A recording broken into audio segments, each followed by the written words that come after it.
Mga motorista ginapaalerto sa paglabay sa Mulyaloni bangod sa narumpag nga porsyon sang dalan. Ini gitutukan ni Zen Kilantang live sa Mulyaloni, Iloilo City. Zen?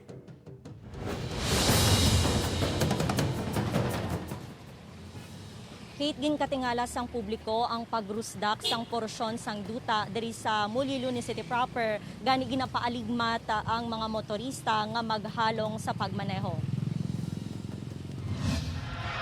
Nakuha ang igtalupangod sang Public Safety, Transportation and Management Office matapos nga makitaan kahapon ang dako nga buho sa corner Aldeguer sa city proper nga sang primero ginpatihan sinkhole. Gilayon nga ginbaralan ang dalan bangod tuman ka delikado sa mga motorista nga nagalabay. Kaina sang aga ginbutangan sang traffic safety cones ang porsyon sang lugar nga nagrusdak. May traffic enforcer nga nagaalalay sa lugar sa diin temporaryo nga gindumilian nga makasulod ang mga salakyan halin sa JM Basa. Naeksperyensyahan ang light to moderate traffic sa lugar apang ginpahanugutan sa gihapon makaagi ang mga dalagko nga delivery truck.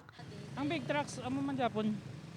Wala man sila alagyan mong kay balan mo sang aton nga mga street sa sulod sa city proper is may mga total truck ban.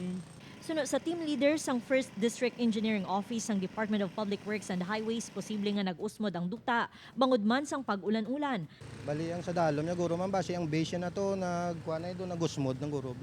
Ini guro agis ang tubig bla ko mag-high tide.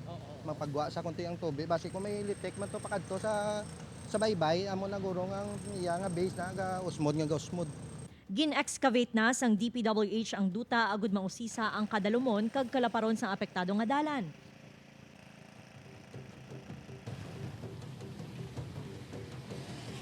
Kate ginpahayag man sang DPWH nga padasigon nila ang pagkayo sang duta diri sa Aldeguer Street para hilway ang mga motorista nga makalabay kag wala sang may madisgrasya. Kate? Madamo nga salamat, Zen Kilantang.